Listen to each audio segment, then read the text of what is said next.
Hello students, welcome to VV Lakshmi classes.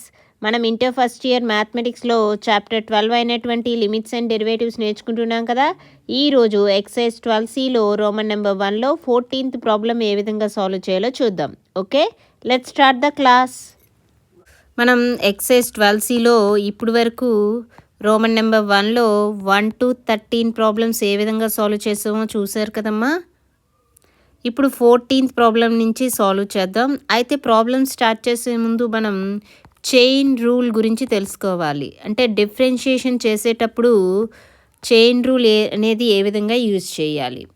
So ఎప్పుడైనా సరే ఒక ఫంక్షన్ లోపల ఇంకొక ఫంక్షన్ ఇచ్చారనుకోండి, ఒక ఫంక్షన్ లోపల ఇంకొక ఫంక్షన్ ఇచ్చినప్పుడు మనం చైన్ రూల్ యూజ్ చేసి డెరివేటివ్ అనేది ఫైండ్ చేస్తాం. ఏ విధంగా ఫైండ్ చేయాలంటే ఫస్ట్ బయట ఉండే ఫంక్షన్కి డెరివేటివ్ చేయాలి. ఓకేనా. ఫస్ట్ అవుటర్ ఫంక్షన్ ఏదైతే ఉందో అవుటర్ ఫంక్షన్కి డెరివేటివ్ చేసిన తర్వాత ఇన్సైడ్ ఉన్న ఫంక్షన్కి, ఓకే, ఇన్నర్ ఫంక్షన్కి డెరివేటివ్ అనేది ఫైండ్ చేయాలి. ఓకేనా, అర్థమవుతుందా. ఇప్పుడు సపోజ్ y = 3x + 2 పవర్ 5 అని తీసుకున్నాను. డెరివేటివ్ ఫైండ్ చేయాలి. ఓకే, సో dy/dx అంటే ఏంటి, d/dx ఆఫ్ 3x + 2 పవర్ 5కి డెరివేటివ్ చేయాలి. సో ఫస్ట్ అవుటర్ ఫంక్షన్కి డెరివేటివ్ చేయాలి. అంటే ఇది ఏ విధంగా ఉందమ్మా, ఎక్స్ పవర్ n ఫార్ములాలో ఉంది. ఎక్స్ పవర్ n యొక్క డెరివేటివ్ మనకి ఏం తెలుసు, n × x⁻n-1 అని తెలుసు. అంటే ఇక్కడ ఏం చేయొచ్చు, 5 × x ప్లేస్లో ఏముంది 3x + 2 పవర్ 5 - 1 ఇంటూ ఇప్పుడు ఇన్నర్ ఫంక్షన్, ఇన్సైడ్ ఉన్న ఫంక్షన్ ఏంటి 3x + 2 యొక్క డెరివేటివ్ కూడా ఫైండ్ చేయాలి. d/dx ఆఫ్ 3x + 2 అంటే ఏమవుతుందమ్మా, 5 × 3x + 2 పవర్ 4 ఇంటూ 3x + 2 యొక్క డెరివేటివ్ అమ్మా ఏ విధంగా ఉంటుంది, 3 అనేది కాన్స్టెంట్ ఇంటూ x యొక్క డెరివేటివ్ ఏంటి 1 + 2 యొక్క డెరివేటివ్ 0. 3 × 1 + 0 అంటే వాల్యూ ఏమవుతుంది, 3 × 1 + 0 అంటే వాల్యూ ఏమవుతుంది 3 అవుతుంది. ఓకేనా, ఇంటూ 3, 5 × 3 వాల్యూ ఏమవుతుంది 15. Okay, so 15 ×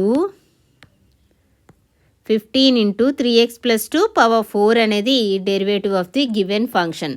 అర్థమవుతుందమ్మా. ఎప్పుడైనా సరే ఒక ఫంక్షన్ లోపల ఇంకొక ఫంక్షన్ ఇచ్చినప్పుడు ఫస్ట్ బయట ఉండే ఫంక్షన్కి డెరివేటివ్ తీసుకొని తర్వాత లోపల ఉండే ఫంక్షన్ యొక్క డెరివేటివ్తో మల్టిప్లై చేయాలి. ఓకేనా.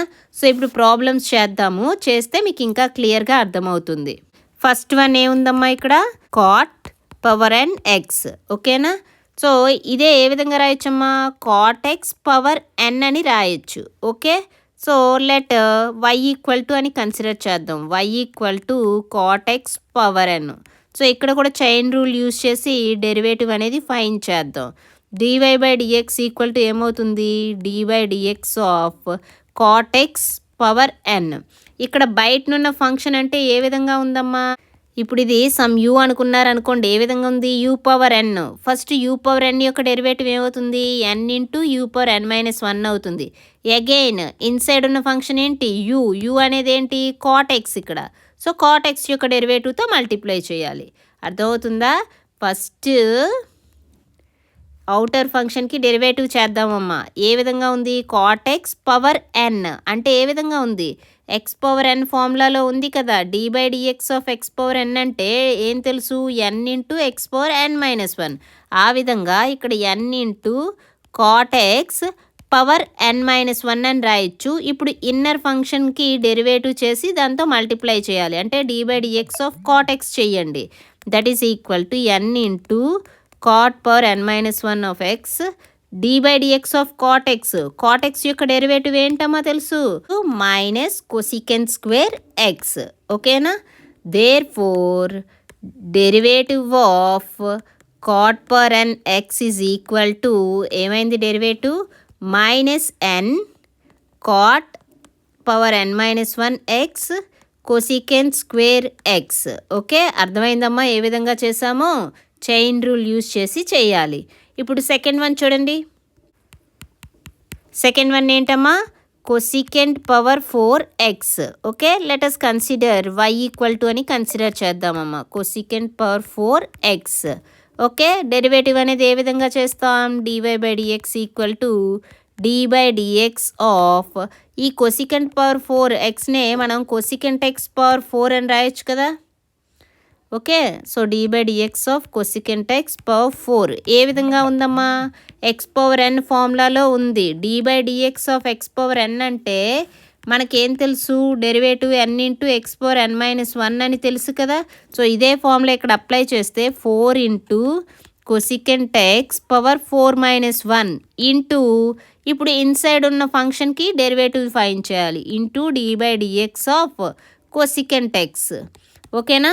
సో ఏమవుతుంది? That is equal to 4 into cosecant x power 4 minus 1 అంటే ఏమవుతుంది? పవర్ 3 కదా వస్తుంది. So cosecant cube x into cosecant x యొక్క డెరివేటివ్ అనేది ఏమవుతుందమ్మా? Minus cosecant x into cot x అవుతుంది. ఓకేనా? So that is equal to minus 4 into ఈ cosecant పవర్ 3x ఇక్కడ cosecant పవర్ 1 కదా. సో బేస్ ఈక్వల్ ఉన్నప్పుడు పవర్స్ ఏం చేయాలి? యాడ్ చేయాలి. So cosecant power 4x into cot x అనేది డెరివేటివ్ అవుతుంది. ఓకేనా? అర్థమైందా? నెక్స్ట్ వన్ చూడండి. థర్డ్ వన్ చూడండి అమ్మా. థర్డ్ వన్ ఏముంది? sin power mx cos power nx.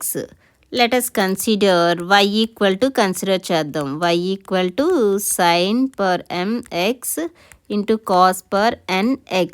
ఓకేనా? డెరివేటివ్ ఫైండ్ చేయండి. dy బై dx అంటే ఏమవుతుంది? d by dx of sin power mx into cos power nx. ఓకేనా? అండ్ ఇక్కడ మీరు అబ్జర్వ్ చేస్తే ఇది ఏ విధంగా ఉంది? u into v. So uv ఫార్ములాలో ఉన్నప్పుడు డెరివేటివ్ ఏ విధంగా చేస్తామమ్మా? d by dx of uv is equal to v into du by dx plus u into dv by dx చేయొచ్చు. ఓకేనా? సో ఫార్ములా అప్లై చేయండి. ఏమవుతుంది?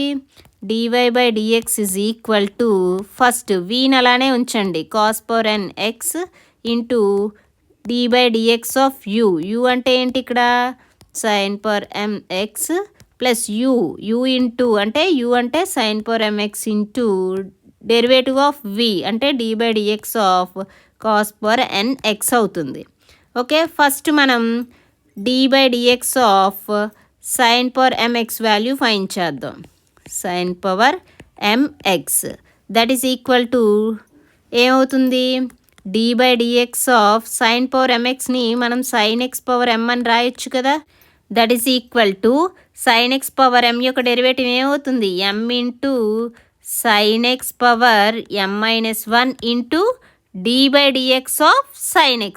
చైన్ రూల్ అప్లై చేస్తున్నాం. First outer function, ఇక్కడ outer function అంటే ఏ ఫామ్లో ఉంది? x పవర్ n కదా. సో ఫస్ట్ అవుటర్ ఫంక్షన్ యొక్క డెరివేటివ్ ఫైండ్ చేసాం. తర్వాత ఇన్నర్ ఫంక్షన్ యొక్క డెరివేటివ్ని ఇచ్చి మల్టిప్లై చేస్తున్నాం. ఓకే, సో వాల్యూ అనేది ఏమవుతుంది? That is equal to m into sin power m minus 1 into x. sin x యొక్క డెరివేటివ్ ఏమవుతుంది? cos x. ఓకేనా? అర్థమైందా?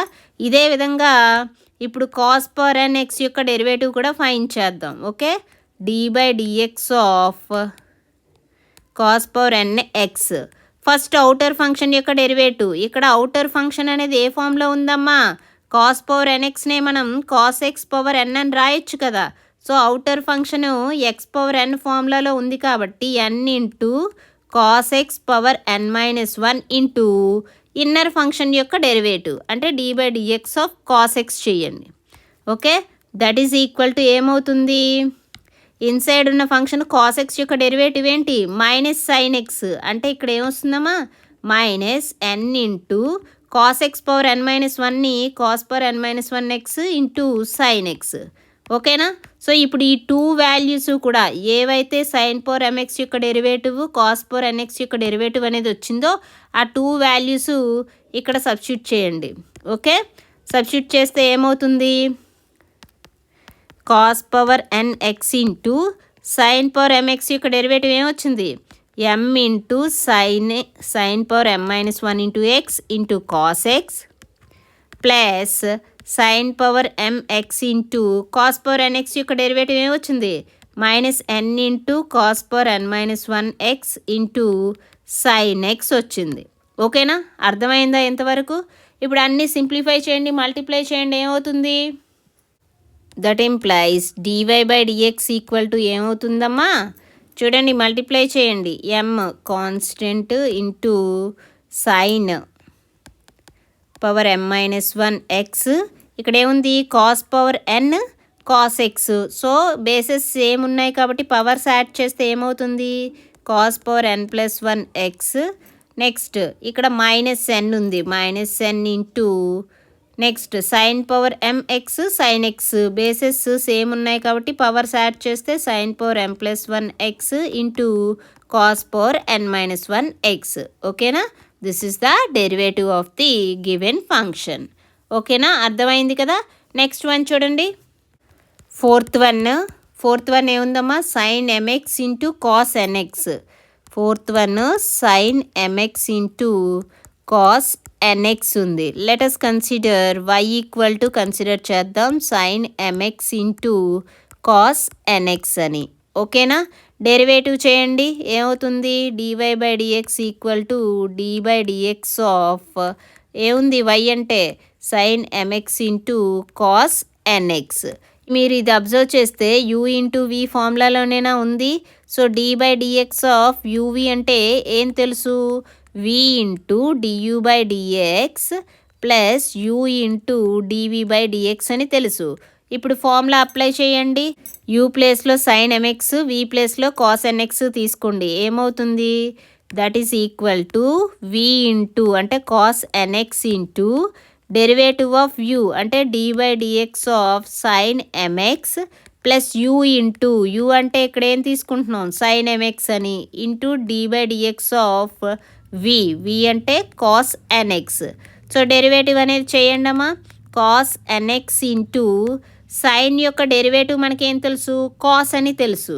ఓకేనా, సైన్ యొక్క డెరివేటివ్ ఏం తెలుసు కాస్ అని తెలుసు కాబట్టి సైన్ ఎంఎక్స్ యొక్క డెరివేటివ్ కాస్ ఎంఎక్స్ అవుతుంది. ఇంటూ ఇక్కడ ఎక్స్ ప్లేస్లో ఏముంది ఎంఎక్స్ ఉంది, ఎంఎక్స్ యొక్క డెరివేటివ్ కావాలి కదా into derivative of m x plus sine m x into ఇప్పుడేంటి కాస్ ఎన్ఎక్స్ యొక్క derivative. So first outer function cos x యొక్క డెరివేటివ్ మైనస్ సైన్ ఎక్స్ కాబట్టి ఇక్కడ ఎక్స్ ప్లేస్లో ఎన్ఎక్స్ ఉంది. అండ్ ఇప్పుడు ఇన్నర్ ఫంక్షన్ ఏంటి n x into d/dx of nx చెయ్యండి. ఓకేనా, దట్ ఈజ్ ఈక్వల్ టు ఏమవుతుంది dy/dx is equal to simplify చేద్దామమ్మా cos nx into cos mx. ఇక్కడ mx యొక్క డెరివేటివ్ అనేది ఏమవుతుందమ్మా m అనేది కాన్స్టెంట్, x యొక్క డెరివేటివ్ ఏంటి 1, సో ఇక్కడ డెరివేటివ్ m అవుతుంది. నెక్స్ట్ ఇక్కడ ప్లస్ ఇంటూ మైనస్ ఏమవుతుంది minus sine m x into sine n x. And ఇక్కడ ఏంటి d/dx ఆఫ్ ఎన్ఎక్స్ ఉంది కదా, n అనేది కాన్స్టెంట్, x యొక్క డెరివేటివ్ 1 కాబట్టి ఇక్కడ n డెరివేటివ్ వస్తుంది. ఓకేనా, దేర్ ఫోర్ ఏమైందమ్మా derivative of the given function is m cos nx into cos m x minus n sine m x into sine m x అవుతుంది. ఓకేనా, అర్థమైంది కదమ్మా. నెక్స్ట్ వన్ చూడండి, ఫిఫ్త్ వన్ ఏముంది లాగ్ ఆఫ్ tan 5x ఉంది. ఓకేనా, డెరివేటివ్ ఫైండ్ చేద్దాం. ఫస్ట్ y ఈక్వల్ టు అని కన్సిడర్ చేయండి, y is equal to log of tan 5x అని కన్సిడర్ చేశాను. ఓకేనా, డెరివేటివ్ చేయండి. dy/dx అంటే ఏమవుతుంది d/dx ఆఫ్ y అంటే ఏం తీసుకున్నాం లాగ్ ఆఫ్ tan 5x అని తీసుకున్నాం. ఓకేనా, అయితే ఫస్ట్ ఇక్కడ చైన్ రూల్ అప్లై చేయాలి కదా, ఎందుకంటే ఒక ఫంక్షన్ లోపల ఇంకొక ఫంక్షన్ ఉంది. ఏంటి అవుటర్ ఫంక్షన్ లాగ్ ఉంది, ఇన్నర్ ఫంక్షన్ tan ఉంది. సో ఫస్ట్ అవుటర్ ఫంక్షన్ యొక్క డెరివేటివ్ చేద్దాం. మనకి లాగ్ యొక్క డెరివేటివ్ అనేది ఏం తెలుసమ్మా d/dx ఆఫ్ లాగ్ x అంటే ఏం తెలుసు 1/x అని కదా. ఇక్కడ x ప్లేస్లో tan 5x ఉంది అంటే డెరివేటివ్ ఏమవుతుంది 1/tan tan 5x ఇంటూ ఏం చేయాలి, ఇన్నర్ ఫంక్షన్ యొక్క డెరివేటివ్ కన్సిడర్ చేయాలి, d by dx of 5x.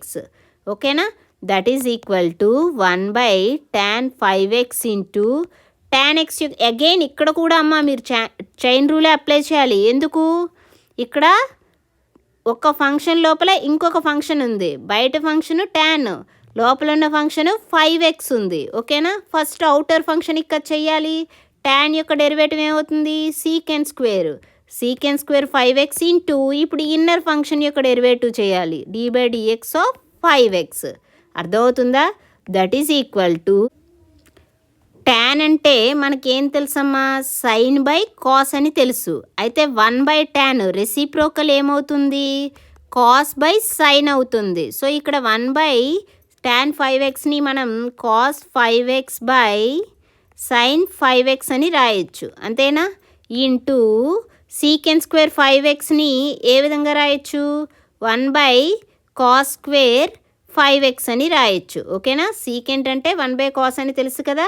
Next ఇక్కడ 5x యొక్క డెరివేటివ్ ఏమవుతుంది, 5 అనేది కాన్స్టెంట్, x యొక్క డెరివేటివ్ 1 కాబట్టి 5 అవుతుంది. ఓకే, సో ఇక్కడ ఒక cos 5x అనేది క్యాన్సిల్ అయితే దట్ ఈజ్ ఈక్వల్ టు ఏమవుతుందమ్మా, 5/sin 5x into cos 5x ఉంటుంది. ఇక్కడ నేను ఇంటూ 2/2 చేస్తాను. ఓకేనా, that is equal to 5 into 2 అంటే ఏమవుతుంది, 10 అవుతుంది. ఇంటూ 1/2 sin θ cos θ అంటే మనం sin 2θ అని రాయొచ్చు కదా. ఇక్కడ θ ప్లేస్లో 5x ఉంది, సో 2 ఇంటూ 5x అంటే 10x అవుతుంది. That is equal to 10. 1/sin అంటే ఏం రాయొచ్చు, కొసికెంట్ అని రాయొచ్చు, సో కొసికెంట్ 10x అవుతుంది. ఓకేనా, అర్థమైందమ్మా ఏ విధంగా చేసామో. నెక్స్ట్ వన్ చూడండి, 6th వన్. సో ఏంటమ్మా, log of x² + x + 2 by x² - x + 2 ఇచ్చారు. ఓకేనా, సో ఇక్కడ కూడా మనం చైన్ రూల్ అనేది అప్లై చేస్తాం. చూడండి, y = log x² + x + 2 by x² - x + 2 అని కన్సిడర్ చేశాను. సో డెరివేటివ్ ఫైండ్ చేయండి, dy బై dx అంటే ఏమవుతుంది, d by dx of y అంటే ఏం తీసుకున్నాం, log x² + x + 2 by x² - x + 2. ఓకేనా, సో ఇక్కడ కూడా చైన్ రూల్ అప్లై చేయాలి. ఫస్ట్ అవుటర్ ఫంక్షన్ ఏముంది, లాగ్ కదా. లాగ్ x యొక్క డెరివేటివ్ మనకేం తెలుసమ్మా, d by dx of log x అంటే 1/x అని తెలుసు కదా. సో డెరివేటివ్ చేస్తే ఏమొస్తుంది, 1/x² + x + 2 by x² - x + 2 వస్తుంది. ఇంటూ ఇప్పుడు ఇన్నర్ ఫంక్షన్ యొక్క derivative d by dx of x² + x + 2 by x² - x + 2. ఓకేనా, ఇప్పుడు మీరు ఇది అబ్జర్వ్ చేస్తే ఇక్కడ ఏ విధంగా ఉందమ్మా, d by dx of u by v ఫార్ములాలో ఉంది. u బై v యొక్క డెరివేటివ్ మనం ఏ విధంగా చేయొచ్చు, v into du by dx minus u into dv by dx by v². ఇదేనా, సో ఇదే ఫార్ములా ఇక్కడ అప్లై చేద్దాం. ఏమవుతుందో చూడండి, that implies dy by dx is equal to, ఇక్కడ 1 ఉంది కదమ్మా, 1/a బై b ఉన్నప్పుడు ఏ విధంగా రాయొచ్చు, b బై a అని రాయొచ్చు, అంటే x² - x + 2 by x² + x + 2. Okay, into u by v formula apply చేయండి. ఫస్ట్ v ఇంటూ v అంటే ఇక్కడ x² - x + 2 into derivative of u అంటే x² + x + 2. ఓకే, మైనస్ ఇప్పుడు u ఇంటూ అంటే x² + x + 2 into derivative of v అంటే ఇక్కడ ఏంటి, x² - x + 2. ఓకేనా, బై v² అంటే ఏమొస్తుంది, x² - x + 2 హోల్ స్క్వేర్ వస్తుంది. ఓకేనా, దట్ ఈజ్ ఈక్వల్ టు, ఇప్పుడు చూడండి అమ్మా, ఇక్కడ న్యూమరేటర్లో x² - x + 2 ఉందా, అదేవిధంగా ఇక్కడ x² - x + 2 హోల్ స్క్వేర్ ఉంది, ఒకటి క్యాన్సిల్ అయిపోతుంది. ఓకేనా, దట్ ఈజ్ ఈక్వల్ టు, ఇక్కడ న్యూమరేటర్లో చూడండి x² - x + 2 into derivative find చేయండి అమ్మా. x² యొక్క డెరివేటివ్ ఏమవుతుంది, 2x ప్లస్ ఎక్స్ యొక్క డెరివేటివ్ 1 ప్లస్ 2 యొక్క డెరివేటివ్ 0 కదా, సో ఇక్కడ డెరివేటివ్ 2x+1 వచ్చింది. Minus x² plus x+2 into ఇక్కడ డెరివేటివ్ ఫైండ్ చేయండి. x² యొక్క డెరివేటివ్ 2x మైనస్ x యొక్క డెరివేటివ్ 1 ప్లస్ 2 యొక్క డెరివేటివ్ 0 కదా, సో డెరివేటివ్ 2x-1 వచ్చింది. డినామినేటర్లో ఏముంది, x² plus x+2 into x² minus x+2 ఉంది. ఓకేనా, దట్ ఈస్ ఈక్వల్ టు, ఇప్పుడు మల్టిప్లై చేయండి అన్నీని, ఏమవుతుంది, ఫస్ట్ 2xతో మల్టిప్లై చేయండి ఈ టర్మ్ మొత్తాన్ని. 2x into x² 2x³ 2x into minus x అంటే minus 2x², 2x into 2 plus 4x. ఇప్పుడు 1తో మల్టిప్లై చేయండి, ఏమవుతుంది, x² మైనస్ x ప్లస్ 2. ఓకేనా, నెక్స్ట్ ఇప్పుడు 2xతో x² ప్లస్ x+2ని మల్టిప్లై చేస్తూ మైనస్తో కూడా మల్టిప్లై చేయండి. అంటే మైనస్ 2xతో చేయండి, ఏమవుతుంది, minus 2x³ minus 2x² minus 4x. ఇప్పుడు మైనస్ 1తో చేయాలి కదా, అలాగే ఇక్కడ మైనస్ కూడా ఉంది కాబట్టి మైనస్ ఇంటూ మైనస్ ప్లస్ అవుతుంది. సో ప్లస్ 1తో చేస్తే ఏమొస్తుంది, x² ప్లస్ x+2 వస్తుంది. బై డినామినేటర్లో కూడా మల్టిప్లై చేయండి. ఫస్ట్ x²తో మల్టిప్లై చేస్తే x⁴ minus x³ plus 2x². ఇప్పుడు xతో మల్టిప్లై చేయండి, plus x³ minus x² plus 2x. Next 2తో మల్టిప్లై చేయండి, plus 2x² minus 2x plus 4. ఓకేనా, ఇప్పుడు సింప్లిఫై చేయండి. చూడండమ్మా, ఇక్కడ ప్లస్ 2x³ మైనస్ 2x³ ఉంది, ఈ రెండు క్యాన్సిల్ అయ్యాయి. ఓకేనా, నెక్స్ట్ ఇంకేముంది, ఇక్కడ మైనస్ 2x² ఉంది, అలాగే x² ప్లస్ x² అంటే 2x² కదా, so minus 2x² plus 2x² cancel అయింది. Next minus x plus x cancel అయింది. ఇంకా plus 4x minus 4x cancel అయింది. ఇంకేమున్నాయమ్మా, చూడండి ఇక్కడ కాన్స్టెంట్స్ చూడండమ్మా, ప్లస్ 2 ఉంది, ప్లస్ 2 అంటే వాల్యూ ఏమైంది 4. నెక్స్ట్ ఇంకా మైనస్ 2x² ఉంది, 4 మైనస్ 2x². ఓకేనా, ఇప్పుడు డినామినేటర్ చూడండమ్మా, డినామినేటర్లో minus x³ plus x³ cancel అయింది. Next plus 2x minus 2x cancel అయింది. ఇంకేమున్నాయమ్మా టర్మ్స్, x⁴ ఉంది, x⁴. ఇక్కడ ప్లస్ 2x² మైనస్ x² అంటే plus x², plus x² plus 2x² అంటే ఏమవుతుంది, ప్లస్ 3x². Next ఇంకేముందమ్మా, plus 4. ఓకేనా, సో ఏమొచ్చింది derivative of the given function is 4 minus 2x² by x⁴ plus 3x² plus 4. ఓకేనా, అర్థమైందా. So ఇక్కడ చైన్ రూల్ అనేది సింపులే, కొంచెం సింప్లిఫికేషన్ జాగ్రత్తగా చేయాలి. ఓకే, నెక్స్ట్ వన్ చూడండి, 7th వన్ చూడండమ్మా. 7th వన్ ఏముంది, cos of log x plus e⁻x ఉంది. ఓకేనా, let us consider y equal to cos log x plus e⁻x అని కన్సిడర్ చేశాను. డెరివేటివ్ చేయండి, dy/dx ఈక్వల్ టు ఏమవుతుందమ్మా, dy/dx of cos log x plus e⁻x. Chain rule apply చేయాలి కదా. First outer function ఏంటుంది, కాస్ యొక్క డెరివేటివ్ ఏమవుతుంది, మైనస్ సైన్ ఆఫ్ ఏముంది లోపల, log x ప్లస్ e⁻x ఉంది. ఇప్పుడు ఇన్సైడ్ ఫంక్షన్కి డెరివేటివ్ చేయండి, into dy/dx of log x plus e⁻x. ఓకేనా, that is equal to minus sine log x plus e⁻x into log x యొక్క డెరివేటివ్ ఏంటి 1/x ప్లస్ e⁻x యొక్క డెరివేటివ్ e⁻x. ఓకేనా, so this is the derivative of the given function. అర్థమైందమ్మా మనం ఏ విధంగా chain rule అనేది యూజ్ చేసామో. సో చైన్ రూల్ యూజ్ చేసేటప్పుడు ఫస్ట్ ఎప్పుడు అవుటర్ ఫంక్షన్ యొక్క డెరివేటివ్ చేయాలి. అవుటర్ ఫంక్షన్ చేసిన తర్వాత ఇన్నర్ ఫంక్షన్ యొక్క డెరివేటివ్తో మల్టిప్లై చేయాలి. ఓకే, సో ఈ క్లాస్లో మనం ఏం నేర్చుకున్నామమ్మా, ఎక్సర్సైజ్ 12Cలో రోమన్ నెంబర్ 1లో 14th ప్రాబ్లం ఏ విధంగా సాల్వ్ చేయాలో నేర్చుకున్నాం కదా. రిమైనింగ్ ప్రాబ్లమ్స్ నెక్స్ట్ క్లాస్లో నేర్చుకుందాం. ఈ క్లాస్ మీకు నచ్చినట్లయితే like, share, subscribe. Thank you for watching. Keep learning.